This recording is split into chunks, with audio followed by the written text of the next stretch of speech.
Enrique Ulloa, muy buenas noches. Hola, muy buenas noches. Director general de Castrosua. Primero, enhorabuena por ese contrato que hace unos días suscribían en Irán, que yo no sé si fue muy complicado. Pues en primer lugar, muchísimas gracias. Sí, ha sido muy complicado y seguirá siendo complicado hasta que se termine de consolidar.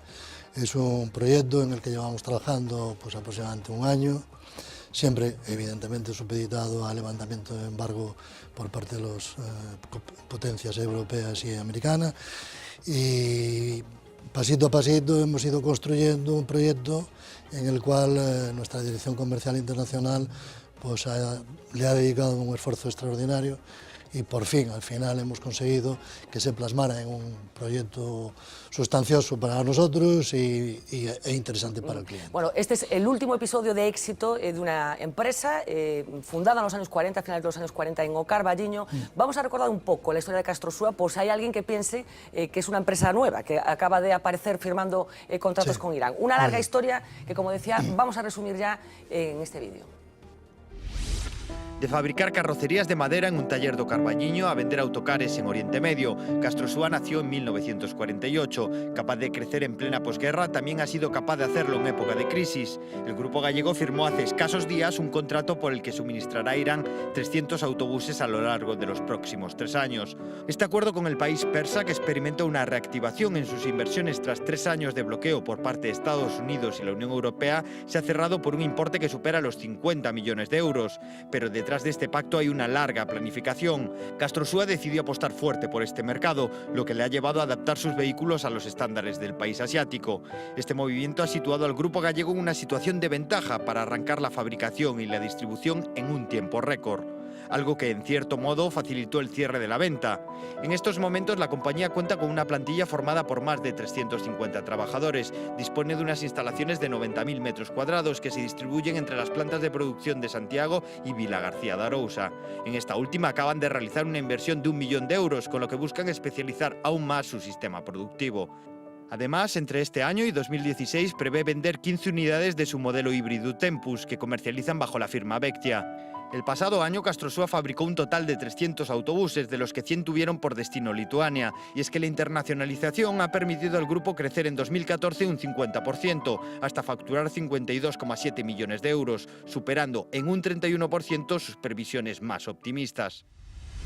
Bueno, da gusto contar noticias positivas después de tantos años en los que parecía que la economía española y la gallega no hacía más que acumular problemas. Volvemos a este último contrato suscrito con Irán. El embargo, el levantamiento del embargo sucede antes del verano, pero ¿cuándo empezaron a pensar que Irán podía ser un destino para Castrosua? Nosotros empezamos a tener relaciones con Clyford, que es una compañía que representa a un grupo iraní importante industrial, allá por el verano pasado, o sea, por el verano del 2014.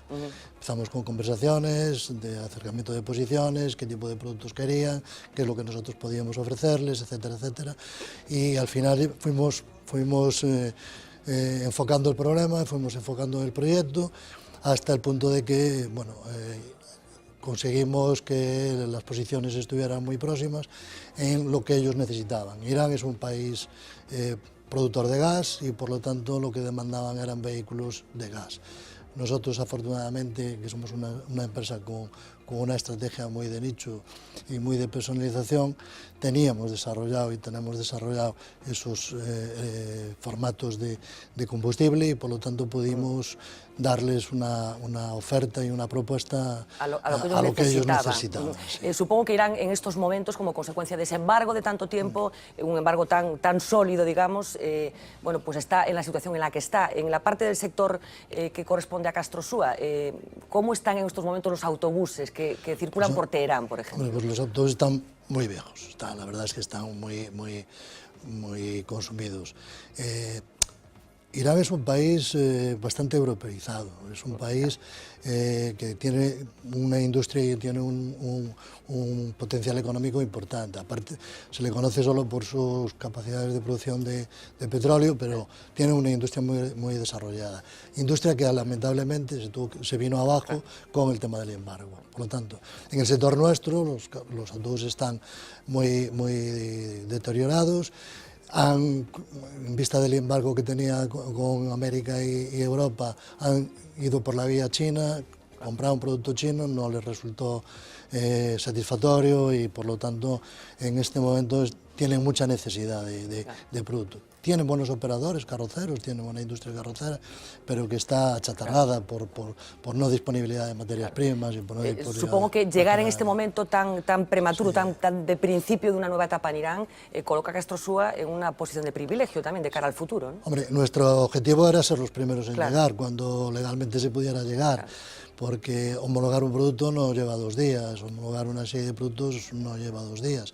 Y las certificadoras que homologan van por orden, entonces en la medida que tú vas llegando te vas poniendo a la cola. Bueno, hemos llegado de primeros, tenemos ya nuestros productos prácticamente homologados y estamos en disposición ya pues, de poder empezar. De hecho, esperamos que en el mes de enero nos lleguen los chasis ya para empezar a desarrollar los prototipos de los productos que ellos quieren. Esto puede ser el principio de una gran amistad, que decía en Casablanca, supongo. A ver, ahora es un acuerdo para 300 unidades y nosotros somos muy prudentes y muy humildes y tenemos ese proyecto.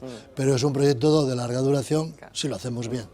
Y espero que lo hagamos bien. Seguro. Castrosua ha trabajado fundamentalmente en el contexto europeo y americano, culturalmente más próximos. Yo no sé en qué ha sido distinta esta negociación y hablaba de esa petición por parte de Irán de que los autobuses fueran propulsados por gas. Yo no sé si hay más condicionantes que indican bueno, pues las diferencias culturales entre nosotros y ellos. No, bueno, la verdad es que las relaciones fueron muy fluidas. Hemos tenido un intermediario muy profesional que ha ayudado a unir posiciones de ambas compañías, pero el trato y la relación ha sido muy profesional, muy europea. La verdad es que su forma de trabajar es muy profesional, muy europea, muy capaz de desarrollo de negocio y eso facilitó muchísimo las cosas. El que tuviéramos los productos que ellos querían también ayuda muchísimo las cosas, en fin. Pero lo que es el diseño, esto no cambia en nada. No hay peticiones diferentes, digamos. El diseño es el nuestro. Nosotros tenemos un diseño de autobuses, tenemos que adaptar evidentemente a las características del país, etcétera, algunas secuencias, algunos temas, pero el producto es el nuestro, es diseñado por nosotros y es el que vamos a trasladar a Irán. Bueno, veíamos que el año pasado suscribían ese acuerdo con Lituania, esos autobuses que fueron entregados ya, me contaba antes de empezar la entrevista, a través del puerto de Vigo. Yo supongo que aquí también los autobuses se trasladarán por mar, ¿no? Hombre, sí, la logística se hace marítima. Claro, porque trasladar un autobús... Son en torno a 25 días de... No, se puede. A Lituania los híbridos los llevamos por carretera, porque los híbridos es un producto complejo y no queríamos correr el riesgo que al desembarcarlos pues no arrancaran o no pasara algo y complicáramos la operativa, ¿no? Entonces, los 10 híbridos que mandamos a Lituania los llevamos en góndola, es decir, un camión de transporte de vehículos, y fantásticamente bien. Lo que pasa es que es el doble de caro. Entonces no puedes tirar de góndola porque te arruina la operación. El tráfico marítimo funciona muy bien, va muy fluido. A Lituania fueron 21 o 22 días de navegación, aquí son en torno a 24 o 25, muy sencillo. Decían antes que son prudentes en Castrosua, que van haciendo las cosas pasito a pasito. ¿Esta exploración de nuevos mercados va a continuar? ¿Tienen sus ojos puestos en otros territorios que desde aquí nos pueden parecer diferentes a los habituales? Hombre, nosotros arrancamos nuestro proyecto internacional en el año 2011, porque la crisis también nos golpeó y golpeó al sector. El sector nuestro, la crisis lo golpeó muy fuertemente, con una caída superior al 50%. Entonces, en el 2011 nos planteamos que había que abrir horizontes y que había que abrir nuevos mercados. Y nuestras elecciones, en primer lugar, estaban en Europa, evidentemente, en algunos países de Europa occidental, países de Europa del Este y Sudamérica, por aquello de la buena relación idiomática y de cultura, etcétera. ¿Qué pasa? Que el autobús no viaja como viajaba un botellín de agua. Es un poco más complicado. La logística es muy costosa y entonces si no alcanzas alianzas en el país de destino es muy difícil sacar adelante una operación, ¿no? Entonces, bueno, hace 2 semanas estuvimos el director comercial internacional y yo en Colombia y estuvimos pues, viendo cómo era el negocio, cómo es el sector, qué operaciones hay, qué operativa hay. Hay mucho mercado. Para mí lo importante de un país es que haya mercado. Porque hay muy buenos operadores, evidentemente. ¿No? Colombia no está esperando por nadie. Pero si tú llevas algo diferente, si tú llevas un producto distinto, que aportes un valor diferente, pues te puedes abrir un nicho en el cual tú puedas tener una competencia importante. Como de la mano de un local, evidentemente. Hablaba de esa internacionalización a la que llegan un poco empujados por la crisis. En este sentido, fue casi una oportunidad para Castrosua. Sé que es un tópico que se suele decir, las crisis pueden ser oportunidades. En el caso de Castrosua, ¿fue así? Hombre, no sería justo decirlo así, yo quedaría muy bien, ¿no? Pero no sería justo. Castrosua ya hace muchos años hizo alguna experiencia internacional. El problema es que Castrosua, que lleva en su ADN fundamentalmente la innovación, y podíamos hacer un relatorio de qué cosas fue el primero que se posicionó. Dígame algún ejemplo. Pues mire, por ejemplo, fue la primera empresa que construyó el autobús de piso bajo. Antes en España los autobuses eran low entry, es decir, entrada baja, pero luego tenías que subir unos escalones. Unos escalones, ahora, efectivamente. Si usted entra en un autobús aquí en La Coruña, verá que fueron los primeros. Fuimos los primeros. Nuestro fundador, que es un hombre tremendamente visionario, vio unos autobuses alemanes en las Olimpiadas de Barcelona y dijo, esto viene para España. Y hizo el desarrollo, prototipado de producto, etcétera. Fuimos los primeros.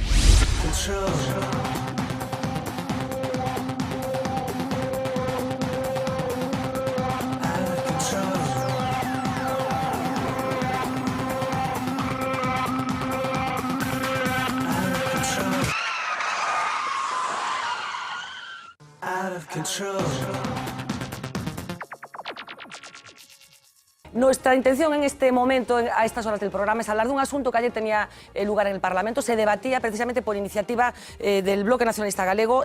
Quiero empezar precisamente por aí, Ana. Imos entrar enseguida en detalles, pero por qué se pide dende o Bloque o rescate da P9? Bueno, nos creemos que todo o que está pasando coa P9 é un auténtico escándalo para este país. Primeiro porque temos unha das autoestradas máis caras de todo o Estado, con un peor servizo, ademais, con un maltrato reiterado a este país, e nos creemos que o lóxico é que esta autoestrada dependa de Galiza e que desde Galiza podamos decidir cal é o seu futuro, ter medios e recursos para poder modificar esta concesión, para poder incidir nas peaxes e non seguir con este maltrato que o Goberno de Madrid nos dá. En todo caso, tamén decir que isto é unha toma en consideración dunha iniciativa que había 2 meses se debatera no Congreso dos Deputados e que o Partido Popular se negou. Eu creo que o grave nesta materia é que hai que actuar con rigor e con seriedade e non xogar con unha infraestructura que creo que ten moita incidencia na vida persoal. Eu estaba agora escoitando esta reportaxe e se me vindo a cabeza que isto é un pouco como ENCE, non? Fixeron unha legislación, non? Danlle o máximo que permite a lei e logo cambian as leis para seguir permitindo un negocio privado, pois neste caso ENCE contaminando a ría de Pontevedra, e no caso da P9, pois tanto Partido Popular como Partido Socialista, porque creo que foron quen gobernaron no Estado durante estos anos, mantiveron o que en realidade se está convertindo nun negocio redondo a costa dos galegos e das galegas. Eu creo que xa non se poden decir máis datos sobre o escándalo de como se saquea aquí aos galegos e as galegas con unha autoestrada. En todo caso, a nós o que nos parece grave é que non haxa unha iniciativa política para solucionar este problema. Entón, estamos vendo que o Estado, aos galegos e as galegas, non nos garantiza unha igualdade no acceso ás autoestradas, máis ben o que nos mantén nunha situación de discriminación, que mesmo desde o punto de vista legal, como é posible que se manteña esta peaxe cando non hai unha alternativa real, porque a legislación di que non se pode manter este tipo de peaxes se non hai unha alternativa real. Supoño que os que estamos nesta mesa coincidiremos que a Nacional 550... Despois imos ter ocasión de facer esa viaxe rapidamente para ver o que supón facer esa viaxe por carretera. Entón, nos decimos, hai moitas vías que se poden abrir en relación co futuro da P9. Esta é unha fórmula de presión, desde logo hai unhas eleccións xerais aí dentro duns meses, que tamén creemos que o futuro vai abrir escenarios para que isto se faga efectivo dunha maneira rápida. Creemos que debe ser un objetivo importante. En todo caso, nós tamén creemos que hai que revisar a ampliación e revisar o que supuxeron todas as ventas da P9, porque creemos que non primou o interese xeral, que se primaron intereses privados, particulares, e que, por lo tanto, hai un interese xeral en xogo e que tamén desde esa vía se podería ir. Por que considerades que o feito de que sexa de titularidade galega vai mudar algo? Vai ter máis capacidade do Goberno galego de presionar a Audasa do que ten o Goberno central? Bueno, nos creemos que, en primeiro lugar, eso nos danos posibilidade de poder decidir sobre unha infraestructura que é fundamental para Galiza, non? Para poder planificar as infraestructuras, mismo regulalas desde un punto de vista legal, non é o mismo ter as competencias que non. Se temos unha lei que modifique algúns dos criterios sobre como se ten que xestionar as autoestradas, vamos a ter máis capacidade. A proposición de lei, na formulación que está, daríanos capacidade para poder incidir nas peaxes, capacidade para poder incidir nos criterios da concesión e, por lo tanto, instrumentos para que non teñamos simplemente pois o recurso da queixa, sino de poder decidir sobre ela. Actuar máis activamente. Miguel, yo no sé qué capacidad va a tener el Partido Popular de Galicia para amarrar a decisión no Congreso. Antes Ana Pontón apuntaba que no seu momento o PP votou en contra no Congreso dos Deputados. Nestes momentos aquí tedes capacidade para comprometer o voto no sentido de devolver a concesión a Galicia ou de entregar a concesión a Galicia no Congreso? Vamos a ver, lo que hemos acordado en el Parlamento de Galicia por unanimidad todos los grupos es trasladar esta cuestión al Congreso de los Diputados, ¿no? Yo desde luego no coincido en absoluto con ese discurso victimista del bloque nacionalista galego. O sea, perdona un matiz, solo tú dices lo que estáis de acuerdo es en trasladarlo, no en que se... No, y que allí se debata. Galicia desde luego pide esa transferencia. Vale. Esa es la postura de Galicia y por lo tanto esa es la postura de Galicia, del Partido Popular, también del Partido Socialista y del bloque nacionalista galego, y allí nos veremos, ¿no? Desde luego. Pero yo lo que decía es que yo no coincido en absoluto con este discurso victimista del maltrato del Estado que maneja el bloque nacionalista galego, porque a mí me parece incluso pueril, ¿no? Buen trato, no, déjame. A mí me parece pueril, ¿no? Yo creo que tiene sentido pedir la transferencia de esta autopista que empieza y acaba en Galicia y que por lo tanto no hay ningún cruce de competencias con ninguna otra comunidad autónoma. Me sorprende el cambio de discurso del bloque nacionalista galego, primero porque es que una iniciativa similar el Partido Popular la llevó al Parlamento de Galicia en el año 2007 y el bipartito dijo que no. Por lo tanto, me sorprende que ahora se diga lo que en aquel momento no se quiso hacer, ¿no? Bueno, a ti de todas maneras, Miguel, ¿te parece un escándalo las cifras que acabamos de presentar? Y me sorprende además el cambio de discurso histórico del bloque nacionalista galego, que ahora resulta que la AP9 es un auténtico elemento vertebrador del territorio de Galicia, ¿no? En la medida en que conecta a todas las ciudades, cuando fue el bloque nacionalista galego el principal opositor a la autopista del Atlántico con aquello de la navallada Galicia, ¿no? Por lo tanto, pues efectivamente, yo acepto que el bloque diga que efectivamente nos engañó a todos cuando decía que la autopista era una navallada Galicia y que hoy la autopista efectivamente es un elemento vertebrador, como siempre hemos defendido algunos, ¿no? Por lo tanto, yo creo que la autopista ha jugado un papel fundamental en la transformación de ese eje económico, principal eje económico de Galicia, y que desde luego tiene sentido pedir esa enseguida preguntamos por lo de la navallada, efectivamente, pero Miguel, ¿a ti te parecen escandalosas las cifras que acabamos de poner encima de la mesa? Como gallego, ¿no te parece que hay algo que resolver en relación con este asunto? Vamos a ver, es que efectivamente la autopista la hemos hecho como la hemos hecho, que es sin tener el dinero para hacerlo, sin presupuestar la autopista a través de los presupuestos generales del Estado, y por lo tanto se ha hecho contra una concesión administrativa. ¿Pero ha sido un buen negocio para las concesionarias? Y contra esa... Bueno, yo lo que tengo que decir es que yo soy de Ferrol. La autopista Ferrol se hizo en el año 2000 cuando el Estado no tenía dinero para hacerlo con recursos públicos y se hizo a cambio de la ampliación de la concesión. Pues sí, por lo tanto, esa es la realidad, ¿no? A ver, Ana primeiro e despois Iván. Simplemente porque sí que creo que as cousas teñen que ter unha certa lógica e unha certa racionalidade. Bueno, creo que se ao PP lle parece xusto que teñamos os salarios máis baixos e as peaxes máis altas do Estado, bueno, pues é a consideración que cree o Partido Popular que é xusta con este país. Ao BNG parecelle injusto e parecelle discriminatorio, porque unha parte moi importante dos galegos, unha parte moi importante dos galegos e das galegas non poden acceder a esa autopista, ou teñen que dedicar unha parte do seu salario absolutamente desproporcionada. Creo que o PP o primeiro que tería que recoñecer para sermos xustos e xustas é que cando Aznar decide vender esta autoestrada que fora rescatada por concartos públicos pois unha década máis ou menos antes, fixo un negocio absolutamente nefasto para este país. E iso é o primeiro que tería que recoñecer, como a privatización de infraestructuras, que hai que lembrar que se rescatou con cartos públicos e logo se vendeu a un precio de saldo, pois é un auténtico escándalo e que o mínimo é recoñecer iso. Logo hai outra cousa, vamos a ver, hai unha infraestructura que existe, entón, un debate que se dá nos anos 80 non? Que sentido ten agora que vamos a desfacela?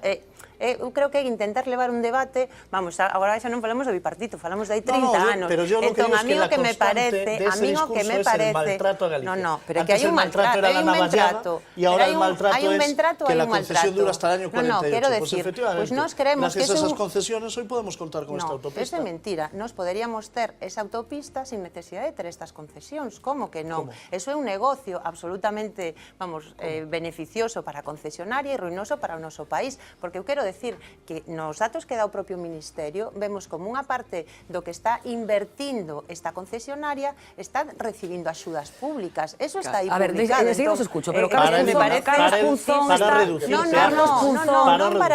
Carlos Punzón... Home, mírate ese documento, que publicou o informe sobre as autoestradas no ano 2013 e mira cantas axudas públicas ten Audasa, que non son para reducir peaxes. Déjame que escuchemos a Carlos, porque nos consta que Carlos Punzón es de las personas que más sabe de la AP9, lleva siguiéndola y sufriéndola desde hace muchísimos años. Ana Pontón decía que es un negocio suculento para la concesionaria y ruinoso para los gallegos. ¿Tú crees que es así?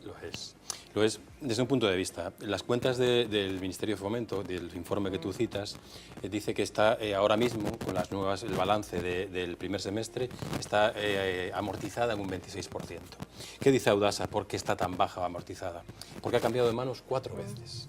Cada uno se llevó... Exacto. Cada vez que llega uno detrás, viene y recupera lo que invirtió, más un precio por vender algo a otro que va a hacer negocio.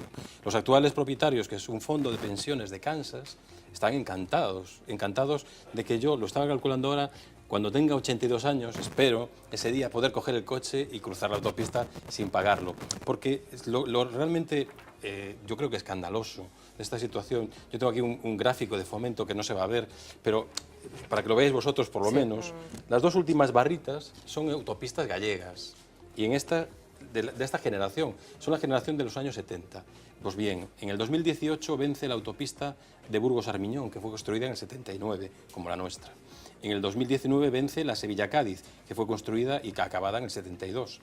En el 2019 también vence el peaje en la Tarragona-Valencia-Alicante, que fue construida en el 78, un año antes que la nuestra. La nuestra acaba el 18 de agosto de 2048 a las 12 de la noche. Pero además de ser la única de esa generación que llega a 75 años de concesión, que es cierto que esta ministra no tiene que ver personalmente en esa decisión, pero sí estaba en el gobierno de Aznar, que lo aprobó en el año 2000, que se pasó al año 2048. Esa es una de las autopistas de 75 años. Otra es nada más y nada menos que la Santiago-Santo Domingo, 75 años, también es gallega. De esa no se ha pedido la transferencia. Y la otra es la de León-Campomanes, que es otra salida natural de Galicia. Yo ahí sí veo discriminación y la veo también en otra cosa. La autopista gallega es de las poquísimas que no tiene horario valle, es decir, circules a la hora que circules, ahora cuando salgamos de aquí me cobran lo mismo que a una hora punta. Es de las poquísimas que entra dentro del plan de bonificaciones del Ministerio para que los camiones la utilicen en lugar de las nacionales, pero resulta que solo se bonifican 8 kilómetros de los 360 que se han bonificado en toda España. Y se bonifica es entre Tui y Vigo, que es el tramo de menos uso de la autopista. Con lo cual, hay otras autopistas que les vence el peaje, hay otras autopistas que tienen bonificación en tramos más importantes. Claro, ¿por qué crees que en el 2000 el PP tomó esa decisión? Bueno, la tomó evidentemente por el tramo a mayores, por el puente de las Pías que se destrozó, pero la tomó por la misma decisión que la tomó el PSOE antes, porque se iba a producir una venta. Y por la misma decisión que la tomó antes UCD, porque se iba a producir una venta. Recordemos que uno de los trabajadores indirectos de Audasa se llamaba Bárcenas. Cobraba, era el síndico de los fondos de las obligaciones. Ay, Carlos, estamos introduciendo aquí unos argumentos muy interesantes. Bueno, pero lo era. Y cobraba 3.500 euros por ser el síndico de las obligaciones. Claro. Es decir, no quiero decir nada con ello, pero se habían producido una serie de decisiones que llevaron aparejadas ventas de una empresa que ha llevado a que esto, hasta el 2048... Carlos aporta información. Iván Puentes.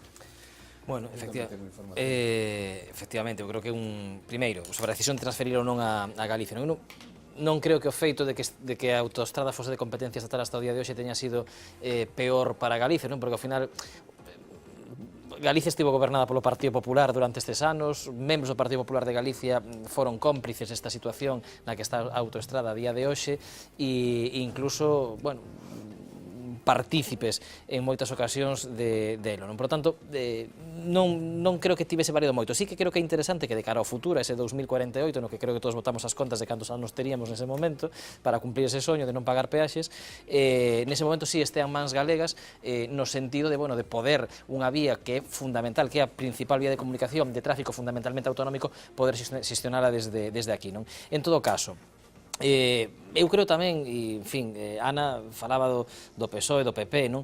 Eu creo que hai unha razón, independentemente das prórrogas de 10 anos que fixo o PSOE no seu momento a unha empresa pública, que non é menor o detalle, que daquela era Audasa, creo que hai unha explicación fundamental que pode aclarar a nula capacidade de decisión que os galegos temos sobre a autoestrada, non? Que é esa privatización de Aznar do ano 2000, non? Primeiro, a decisión de facer o tramo Fene-Ferrol libre de peaxe, que, home, eu agradezo sempre como veciño de Fene, non? Pero nunca uso autopista para ir a Ferrol, non? Pero, en todo caso, facer ese tramo libre de peaxe e prorrogar 25, creo que foron aproximadamente 20 e pico de anos, 24 anos, a concesión da autoestrada, cando xa estaba amortizada daquela, facelo 2 anos antes de que a autoestrada se privatice de novo, venderlle a SACIR, e aí sí que coincido con Ana, por un precio de saldo naquel momento, e tan era un precio de saldo que 2 anos despois SACIR vende a autoestrada polo doble do que lle pagou o Estado por ele. É dicir, eu creo que é o dato máis relevante do mal que se vendeu a propia autoestrada. E ao final acaban mans americanas, onde xa non é que estean mans privadas, e que ademais están mans privadas de outro país sobre o que non temos prácticamente ningún tipo de influencia. Supoño que non lle importa moito que se organicen esas colas nos evidentemente peaxes que crucemos máis fácil ou menos fácil rande, importalles bastante pouco, non? E claro, o dato preocupante é o do 25%, porque eu estaba calculando aquí, se a concesión é 69 anos, levamos 36, estamos ao 52% da concesión, prácticamente na metade, e só levan amortizado o 25%, eu estou esperando cando vai chegar a seguinte solicitude de prórroga para amortizar o 100%. Carlos Príncipe. Espero non velo. Bueno, yo creo que puedo hablar en este tema con cierta autoridad moral. Siendo alcalde en el año 94, el señor Borrell, que hasta el día que lo hizo era mi excelente amigo, hasta el 25, además lo hizo un 25 de julio. Aquí la gente siempre hace las cosas, a mí siempre me pasan estos detalles en julio y en agosto. Se lo digo yo. Sí, está. Y me hizo es decir, una puñalada por la espalda a un pobre alcalde socialista que aguantaba como podía, entre que me corrían a leches los de Vulcano, en fin, se me encerraban los de Álvarez. Bueno, y para ayudarme no, sé lo que pasé. Ahora ya lo voy a empezar a contar. Entonces este me prolonga, yo llamo, bueno, quise hablar con el que era su mano derecha o mano izquierda, el señor Touriño. Y bueno, se me cabrea, que cómo yo me atrevo a oponerme, digo, pero es una barbaridad, es que le vais a querer cobrar, por la prolongación de la estatua, y le vais a querer cobrar a los ciudadanos de Vigo para que se muevan en el segundo cinturón. Yo eso no lo puedo aceptar. Bueno, prepárate, lo que dicen siempre, tomamos nota. Bueno, pues vais a tomar la nota que queráis, porque el Ayuntamiento de Vigo se personó como recurso. Sí, nos personamos, y además os digo, el día de la Almudena, el día 8, uno que es coruñés de Pro, que era nuestro procurador allí, Vázquez Guillén, que se dedicaba a cosas del fútbol, que el hermano estaba en Fenosa, pero era el procurador del Ayuntamiento de Vigo. Yo me lo encontré y no lo quité. Pues tampoco me tenía que dedicar yo a hacer limpias ideológicas. Pues la orden personal mía, dije, y se lleva a pleno y se ratifica. Y ahí está. Desde aquel día tengo que reconocer que mis relaciones con Borrell empeoraron vale, francamente. Vale. Es más, en alguna asamblea del partido, alguno de los que ahora gobierna dice que parte de mis errores fue haberme enfrentado a Borrell. Bien, me da exactamente igual. Quiero decir, ciudadanos, cada vez que se prolonga una concesión, lo haga el PP, el PSOE, las mareas, el bloque, hay cazo. Hay cazo. Off the record. Ayer, como bien saben, en el Parlamento de Galicia se habló de Castelao ante la emoción desatada del conselleiro de Cultura. Pilar García Negro ejercía de ponente y, contenta, tampoco estaba. Señor presidente da Xunta, missing. Señor vicepresidente da Xunta, missing. Así que a lo mejor Román Rodríguez lo que buscaba era evitar el contacto visual, porque a Pilar García Negro le llega con una mirada para intimidar al personal.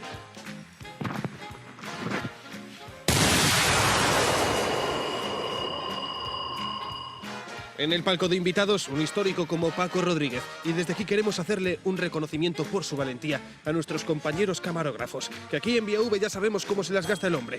A ver si non lle parece mal a Paco Rodríguez. Como que non? No, mire, por favor. Cando sale o BNG no país, home? A orientación de voto, non. Non. Pero, oye, por favor, es que esto ya me parece que demasiado. Y aún así ellos lograron acercarse y sacarle estos primeros planos. Una hazaña periodística que ha traspasado fronteras. Al final la pega es informar y no protegerse, como lo que pasó con este periodista. Para ser periodista en este tipo de notas, ¿te tienen que preparar como militar o no? Se supone que sí. El consellero básicamente escurrió el marrón y decidió que diese explicaciones a Agustín Bamonde, al que no sabemos si le fallarían las piernas, pero la voz fijo que sí. Muchas gracias, señora presidenta, señora presidenta. El mensaje era que sí, que Castelao muy guay, pero que de la ILP nada. Eso sí, Pilar Rojo ya sabe cómo se las gasta tu tocaya, y cuando ella dice Acusación de patrimonialización. solo recibirá un. Concluya, señora presidenta. Y cuando le repita Millóns de euros. de nuevo escuchará. Concluya, señora presidenta. Pero oigan, que Feijóo no estaba en el Parlamento, pero nos da la sensación de que igual lo vio por la tele o algo, y los argumentos de Pilar lo convencieron, porque está experimentando un proceso de galeguización agudo na súa fala. Para empezar, ahora se le da por traducir los nombres propios. Navarra, A Rioxa e Caliz. En plan reintegracionista utiliza palabras como la boura, que ni siquiera la Real Academia introduce en su diccionario. A lo loco. É que estamos intentando cumplir coa nosa laboura. Y de repente, tras 6 años en la Xunta, empieza a tener rotacismo, a lo Pachi Vázquez. Temos moitos problemas. Ojito, ojito que a saber qué es lo que nos espera en próximos plenos, cómo la cosa siga por estos derroteros.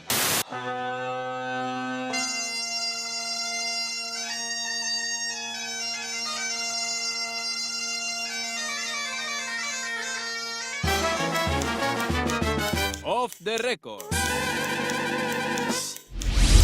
El caso de Andrea, de la niña Andrea de 12 años, ha vuelto a reabrir el debate aquí en Galicia sobre la muerte digna, un debate en el que hoy queremos meternos aquí en la primera parte del Vía V con personas que queremos que pueden aportar cosas interesantes a lo que está sucediendo en las últimas horas. Nos acompaña José Ramón Amorpán. Muy buenas noches. Hola, doctor en teología. José Ramón, hoy publicas una columna en las páginas de La Voz de Galicia. Quería preguntarte esto en primer lugar, en la que confiesas que te cuesta entender que sigan surgiendo polémicas como esta.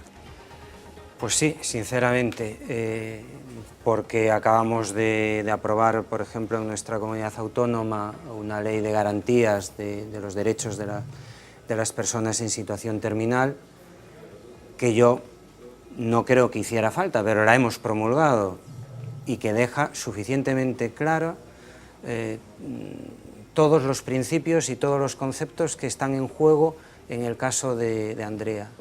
Pero aparte de eso, es decir, es que el rechazo al tratamiento, que esto es algo que me gustaría precisar, porque aquí no estamos ante una limitación del esfuerzo terapéutico, que se produce cuando la proponen los facultativos que atienden al paciente. Aquí hay un rechazo de un tratamiento. Y mientras a mí un médico no me diga lo contrario, no me lo argumente bien, una gastrostomía es un tratamiento. Y por tanto, el paciente, o en su caso, sus representantes, en caso de ser incapaces o de ser menor de edad, como es el supuesto de Andrea, pues pueden rechazar el tratamiento.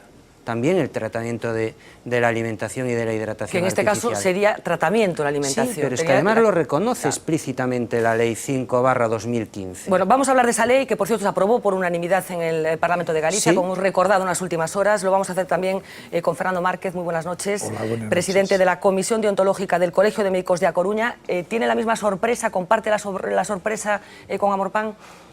Comparto la preocupación, quizá no la sorpresa, porque siempre hay una estimación excesiva de lo que van a resolver las leyes.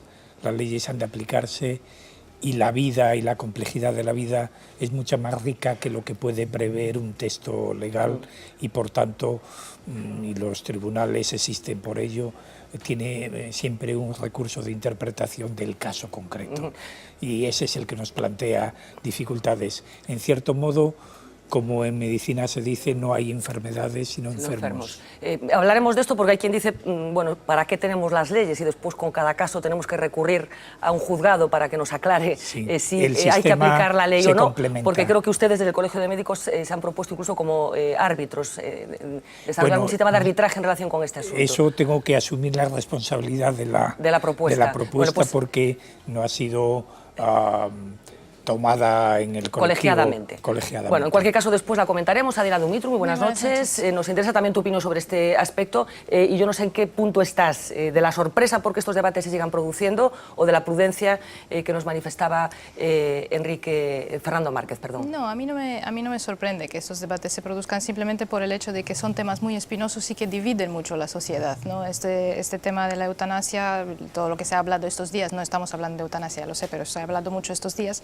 El tema del aborto, ¿no? Todos estos temas son polémicos, hay unos sistemas de creencias muy diversos en la sociedad, ¿no? Tocan fibras muy profundas, entonces, bueno, yo creo que es por eso que estamos teniendo este debate. Ahora, efectivamente, la sorpresa que yo tenía frente a las noticias de estos días es por qué no se trata esto como un tratamiento que se puede rechazar, ¿no? Y entonces ahí José Ramón yo creo que ha aclarado, ¿no? que podría ser tratado así y es curioso que no se trate así, ¿no? Yo creo que esa es la pregunta importante entre otras. O la Vamos a recordar parte del articulado de esa ley que, por si no quedara clara, bueno, se refiere de una forma explícita a la alimentación como tratamiento. Vamos a plato informativos. Como decíamos hoy, han pasado muchas cosas, se han metido los políticos también, hablar del caso de Andrea o de las consecuencias del caso de Andrea, del debate que se ha generado en toda la sociedad. Pendiente de todas estas voces ha estado, como siempre, Uxía Rodríguez. Adelante.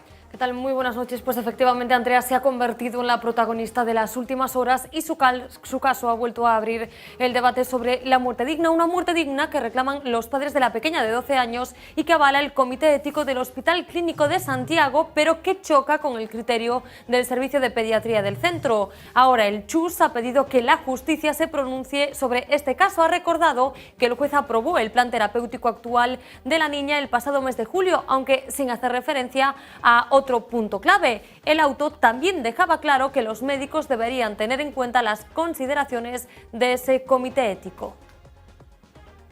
De cara, bueno, a salvaguardar los derechos de esta paciente, de esta menor, y de acuerdo con el servicio de pediatría, con nuestro servicio de pediatría, con nuestros pediatras, se ha procedido a poner nuevamente en conocimiento del juzgado la situación y la situación actual para ver si refrenda el continuar con el plan terapéutico que autorizó en su momento en el mes de julio o si hay que llevar a cabo pues alguna actuación o modificación del mismo. Trataremos de poner todos los argumentos, todas las posturas encima de la mesa, pero para empezar vamos a conocer el caso de Andrea y cómo hemos llegado hasta este punto. La niña, recordemos, nació hace ahora 12 años con una enfermedad neurodegenerativa rara, grave e irreversible, una enfermedad con la que ella y sus padres han convivido durante los últimos 12 años. El pasado 9 de junio todo cambió, su estado empeoró y Andrea tuvo que ingresar en el complejo hospitalario de Santiago, del que ya no ha podido salir. Según hacía público hoy, como acabamos de escuchar, en julio un juzgado aprobaba el plan terapéutico actual de Andrea, alimentación artificial y analgésicos para el dolor, un auto en el que también se instaba a los médicos a tener en cuenta la opinión del comité ético, que en ese momento esa opinión no había sido consultada todavía, y es que fue el pasado 14 de septiembre cuando el Comité de Ética Asistencial del complejo recomendaba en un informe retirar esa alimentación artificial, un informe que decía esto. Retirar a Andrea a medida de soporte vital cuestionada, NHA por sonda PEG, que prolonga artificialmente a súa vida, sostendo a continuidade asistencial no complexo hospitalario. Implementar o tratamento sintomático das complicacións e, de darse o caso, da aparición de fame ou sede. De non ser posible ese control de síntomas, considerar a sedación paliativa como un tratamento posible e indicado. Deben considerarse na maior medida posible as necesidades dos pais no proceso do cuidado paliativo do paciente, coidando tamén deles mediante comunicación apropiada e consideración das súas peticións e preferencias a menos que causen malestar da paciente.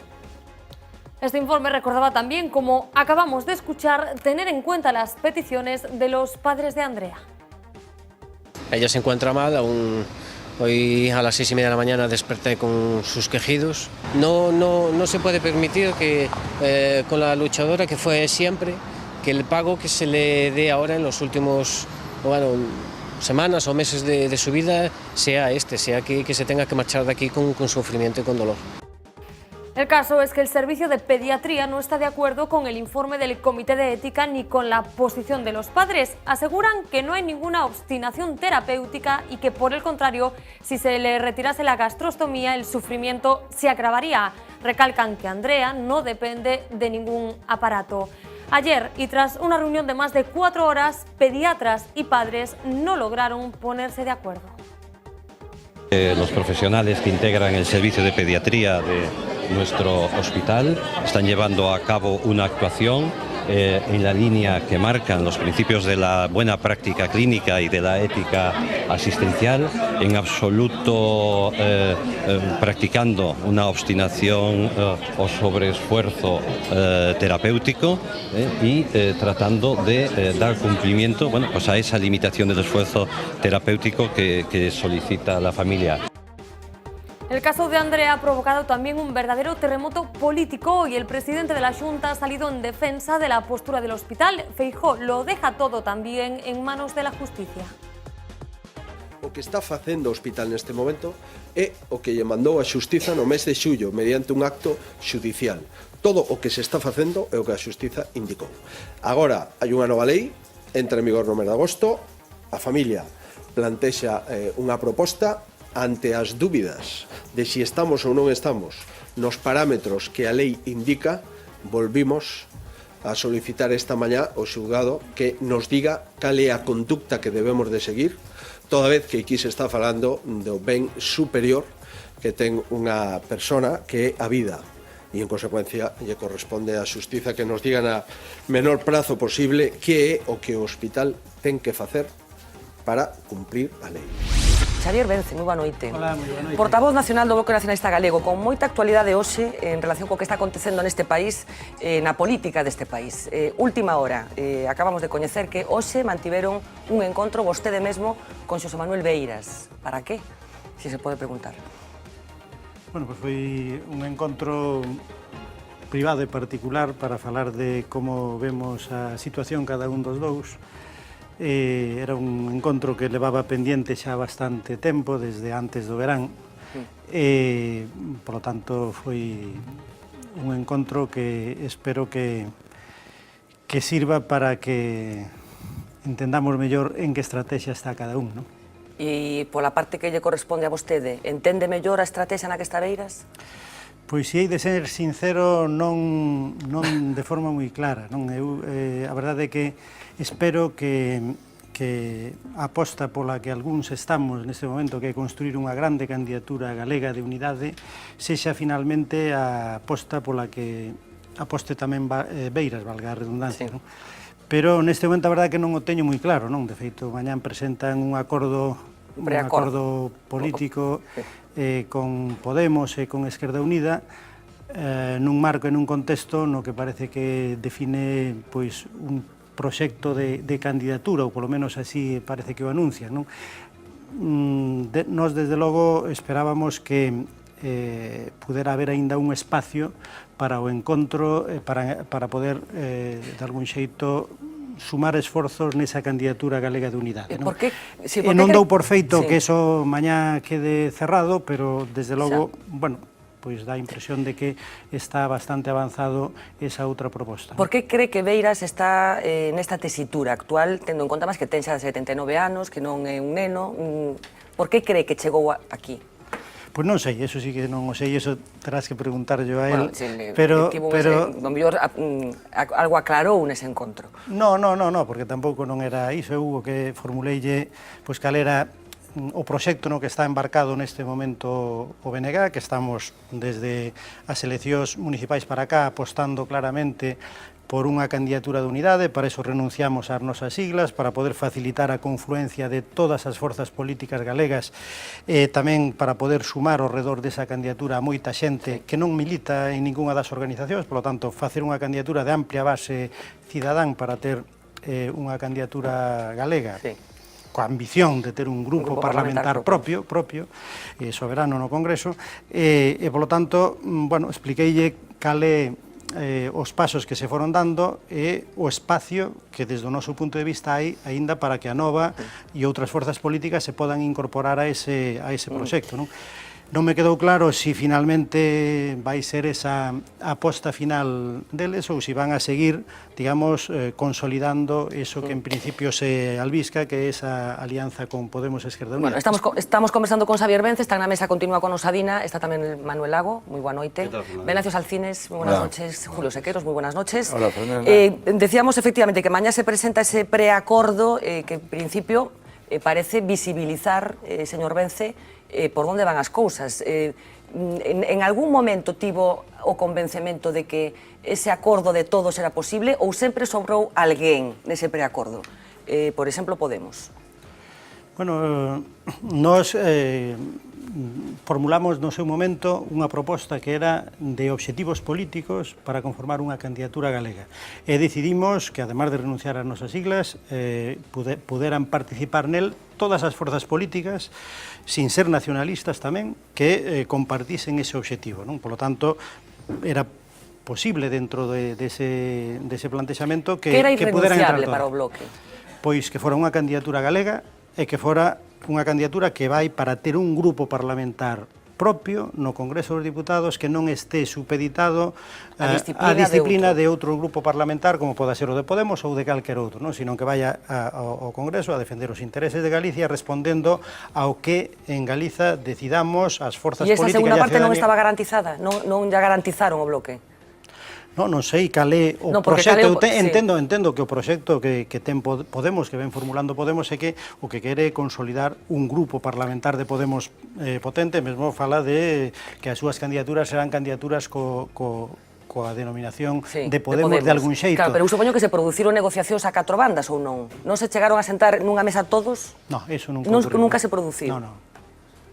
Claro, entón non sabes exactamente calos eran os puntos de desencontro? Hubo reunións de 2 a 2 ou...? Eu entendo que as negociacións que houbo polo que trascendeu, non? Pois son reunións entre Esquerda Unida e Podemos por un lado e a Nova e Podemos e Esquerda Unida en algúns momentos por outro. Pero dende o bloque convidouse a todos os actores ou non? Nós, desde o BNG, convidamos a todos, de feito, nas reunións que houbo no banquete de Conxo asistiron persoas de diferentes organizacións políticas e na reunión que houbo o fin de semana pasado en Santiago, que asistiron ao redor de unhas 1000 persoas, había persoas de diferentes forzas políticas, non? Había pois unhas 8 forzas políticas representadas, entre las o BNG, pero outras máis, e había xente, cidadáns non militantes, e había pois tamén persoas mesmo de Podemos, non? Había unha pluralidade moi amplia. Por lo tanto, todos estaban convidados a participar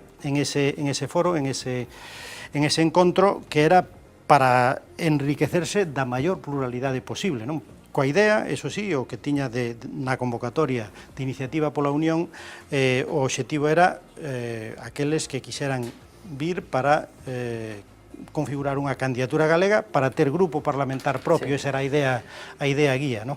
Quen cree que está sendo máis xeneroso e menos xeneroso en este proceso? Bueno, non quero calificar a nadie nin aos demais, eu o que podo dicir é que o BNG eu creo que está sendo absolutamente xeneroso, non? É xeneroso en todos os sentidos, no sentido de que decidimos renunciar ás siglas do BNG para facilitar a conformación dunha candidatura moi ampla. Por outro lado, poñemos todas as nosas enerxías e a nosa forza, o que é unha organización consolidada en todo o territorio, para contribuir a esa candidatura, e por outro lado puxemos, digamos, uns puntos mínimos, tan mínimos que creo que son de fácil cumplimento para calquer forza e para calquera cidadán que se vexa como galego e que queira ter unha voz propia en Madrid, porque basicamente esas son as condicións de partida, non? Que opina de Podemos? Bueno, eu creo que Podemos é algo que foi evolucionando ao longo do tempo. Inicialmente creo que foi unha forza política que conseguiu ilusionar a un certo sector de xente con un discurso moi digamos, de amplio espectro e de contestación, sin propostas concretas. A medida que foi concretando, creo que foi perdendo moita frescura e foi perdendo moitos adherentes e simpatizantes polo camiño, e tamén creo que que é unha forza política que ten moi pouca base, moi pouca organización, un proxecto moi pouco claro, e que, no fondo, vive ou se alimenta dunha ilusión, non? Unha ilusión, e é que moita xente creía que podía ser unha ferramenta para cambiar moitas cousas, non? Na medida en que o paso dos últimos meses, as últimas eleccións, desde Andaluza para cá, e en particular nas catalanas, eu creo que ese factor de ilusión creo que crebou, pinchou de algún xeito o globo da ilusión. Eu creo que neste momento claramente é un proxecto que está perdendo bastante simpatía, e tamén porque creo que mesmo o que no seu momento foi unha fortaleza de comunicación, neste momento estánse empezando a ver as costuras, non? Estáse empezando a ver que, bueno, hai un estilo, incluída Pablo Iglesias, hai un estilo e hai un discurso moi centralista, un sistema de mando na organización moi vertical, todo aquilo que era de abaixo arriba, eso quedou moi atrás. Eu creo que hoxe é un dos partidos, digamos, máis verticales, e ademais eu creo que o discurso que en algún momento facía con respecto ás nacións, que era o dereito a decidir, xa descubrimos que o que había detrás diso, que non era realmente nada sincero. Nesta eventual candidatura única galega, que polo que vemos parece que ten algún problema, cree que Podemos resta máis ou suma máis? No, eu creo que todas aquelas contribucións e forzas que pudera haber a unha candidatura en clave galega, eu creo que todos podían sumar algo, e todos eran, eu creo que, benvidos. O cual non quere decir que eu crea... Vostede, por exemplo, viríase facendo campaña electoral con Pablo Iglesias? Bueno, eu creo que unha candidatura galega non necesita de padriños, non necesita... Eu creo que os militantes de Podemos en Galicia, si son realmente políticos e persoas con visión e con compromiso, pois supoño que poden facer unha campaña política sin, digamos, o padriñazgo de Pablo Iglesias. En todo caso, nós o que aspiraríamos en calquera caso é que fora unha candidatura urdida desde aquí, con un proxecto e un programa desde aquí, que é o que estamos facendo, e que os que participaran foran tamén as persoas que representan algo no noso país.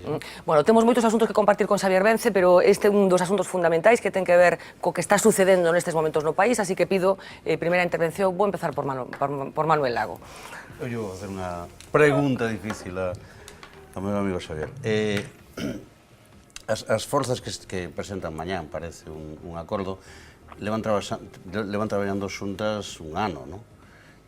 A Nova e Esquerda Unida máis, con AGE e con Podemos as candidaturas de Unidade Popular para os concellos. Foi un erro do BNG non entrar nesa dinámica unitaria para as candidaturas municipais en Coruña, en Santiago, e para que non quede só en pasado. É un erro que o BNG non este participando nos gobernos, donde hai gobernos progresistas, progresistas de esquerda e nacionalistas nas cidades, e mesmo teña un certo nivel de confrontación entre eles. Eso non explica en parte as dificultades que hai para conformar esa candidatura común. E mesmo, deixame completar, foi un erro non entrar en AGE? Bueno, vamos a ver, empezando pola cuestión da política con respecto aos gobernos que hai agora en algunhas das cidades. Eu primeiro debo decir que hai diferentes cidades e vilas do país onde estamos gobernando conxuntamente. Por exemplo, en Cangas hai un goberno tripartito onde está unha candidatura onde está o BNG con persoas de Esquerda Unida, de Podemos e de Anova, da FPG. Hai outros gobernos onde estamos participando con candidaturas que saliron desa matriz. Hai, por lo tanto, diferentes situacións. Desde logo, en calquera delas, o que hai é unha política de aberta colaboración cos gobernos que responden a ese perfil, non? Tanto en Santiago como en Coruña hai, digamos, unha disposición á colaboración que se manifestou desde o primeiro momento e se está cumplindo, non? O cual non quere decir que haxa que coincidir en todo, obviamente, non? E despois, con respecto ao que foi a estrategia electoral, bueno, o BNG apostou por unha línea que era ampliar a base social das candidaturas do BNG coas asambleas abertas. Conseguimos configurar asambleas abertas na maior parte dos concellos do país, en 260 concellos, e ao final temos un número de concelleiros en todo o país moi importante, que son 470 concelleiros.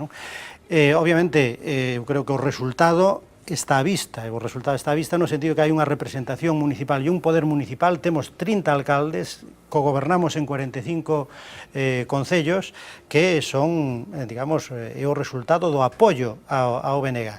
Hai, na contraparte, hai dúas experiencias concretas que son singularmente exitosas, que é Coruña e Santiago. E eu creo que hai que analizalas, cada unha delas, nas súas circunstancias, e o que ocorre que eu creo que non se pode generalizar eso ao que ocurriu en todo o país, porque son dúas experiencias singulares, dúas cidades que tiñan unha situación no seu goberno moi peculiar, e onde as alternativas, pois, ao mellor non acertaron a crear a ilusión de que podían derrotar o Partido Popular aí, e si se creou ao redor desas outras candidaturas. Por lo tanto, eu creo que son dúas experiencias singulares que tampouco non permiten a súa generalización. En todo caso, por parte do BNG hai unha valoración sobre o que foi esas experiencias, e hai unha vontade de colaboración que queremos que ten que ser sempre tamén en sentido recíproco, porque en Pontevedra, onde goberna o BNG e faltalle un concelleiro para a maioría absoluta, tamén quero recordar que hai unha política da Marea de Pontevedra que é absolutamente agresiva co goberno do BNG. Por lo tanto, non hai ningún exemplo comparable á inversa. Non hai ningún concello onde alguén poda decir que o BNG ten unha política agresiva con respecto a calquera deste tipo de... Este diagnóstico, que seguramente coincidimos todos en él, non é un motivo de confusión absoluta para a xente? Que a xente non sabe moi ben de que vai cada un. Bueno, é certo que estamos nun momento de confusión total, porque o panorama político está absolutamente convulso, hai 1000 propostas, 1000 iniciativas, 1000 grupos, emerxen sobre todo no espacio da esquerda, pois aparecen grupos moi fragmentados a cada pouco, e é certo que para unha gran parte da ciudadanía resulta moi difícil seguir, digamos, as liñas mestras do que ofrece e do que hai no panorama político.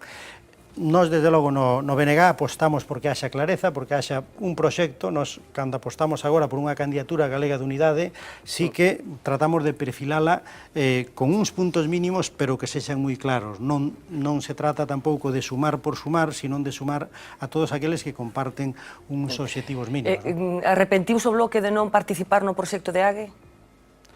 Bueno, afortunadamente non participamos neso, porque o XAGE non existe, como din os seus portavoces, non? O XAGE é un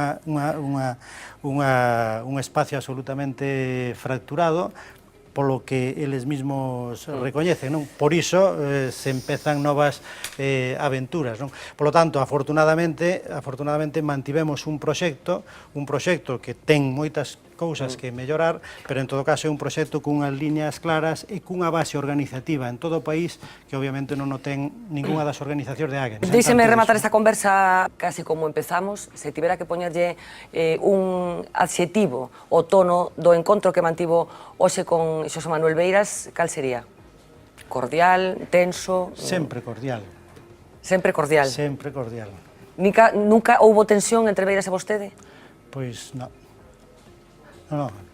O cual non quere dicir que coincidamos nas valoracións políticas que facemos, pero o trato é sempre cordial, respetámonos moito como non podía ser de outra maneira, e eu teño un grande aprecio, e sexa cal sexa as diferencias que teñamos no trato persoal, pois sempre eu creo que é moi bon. Que o que menos lle perdoa, digamos, a Beiras, de decisións políticas, estou falando, lóxicamente? Bueno, pois, sinceramente, creo que nos pasos que dou nos últimos anos, eu creo que, de algún xeito, non reforzou o nacionalismo, senón que o debilitou, e, en cambio, sí que favoreceu a, digamos, a implantación no país de forzas políticas de carácter estatal que, se non fora, digamos, da súa man, posiblemente non terían esa oportunidade. Nese sentido, eu creo que así como contribuiu durante moitos anos a reforzar o proxecto nacionalista, desde o meu punto de vista nos últimos anos non o está reforzando precisamente. Xavier Vence, moitísimas grazas, de verdad. Gracias. Boa noite e boa sorte. Nos vamos al resumen de la semana a través de los ojos de Lois Balado. Off the record. Bueno, el trabalenguas este llamado Cataluña, después de todo el análisis, suponemos que les habrá quedado lo suficientemente claro. Sí, vamos a ver. Por un lado tenemos la contumacia de más como sujeto más, ¿no? Siempre más, porque más si gana, gana, y si pierde, gana. Pero además, simplemente un apunte más y termino. Que va. Casi vamos a dejar ese apunte más. Pero vamos, que trabajar un domingo más tranquilo no sabemos si es, pero al menos utilizamos los nombres de pila, que para algo es fin de semana. Así que, Fernanda, así están las cosas con el 25% de los votos escrutados. Pues muchas gracias, Uxi. Enseguida volvemos. Y tras el análisis electoral tocaba el postelectoral, bastante más relajado. Me considero relativamente avanzado. Si fuese con lengua, digamos, todavía me podría llamar un poquito, ¿no? Entre mujeres ya está mucho más de moda. Vale, bueno, vamos a dejar el debate. Con el éxito que estaban celebrando, lo que me extraña es que sean sin lengua, ¿no? Porque yo si llego a tener un resultado como el de ellos y me hago con la noche, la verdad es que... La verdad es que, señor Barreiro Rivas, no se preocupe que en el Off the Record todo tiene solución, sobre todo cuando se trata de dar cariño.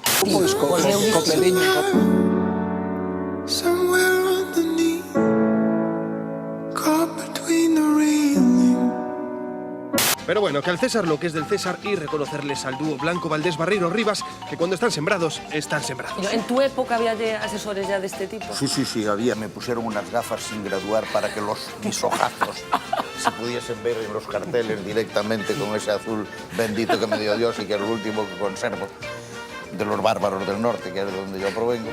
Es muy difícil encontrar a un político que no lea, ¿no? Es conveniente que sepan leer, claro. Y ahora un chiste malo con la colaboración de Ana Pontón. Cuando algo es un escándalo y luego deja de ser un escándalo, se convierte en un... Escándalo. Por cierto, esta semana con Carlos Príncipe de nuevo sentado en nuestra mesa con sus clásicas frases como... Pues yo soy pediatra. Siendo alcalde en el año 94... Y nada, que desde aquí prometemos volver el lunes. Tuco. Sí, no. Digo que Lourenço non fai máis que interrumpir. ¿Quién sabe si con Tuco Cerviño como moderador del debate? Sí, moi breve. Non tan longa como a de Gonzalo, por certo, unha interrupción moi brillante, moi ben analizada. Por iso deixaches falar tanto, creo eu. Off the Record.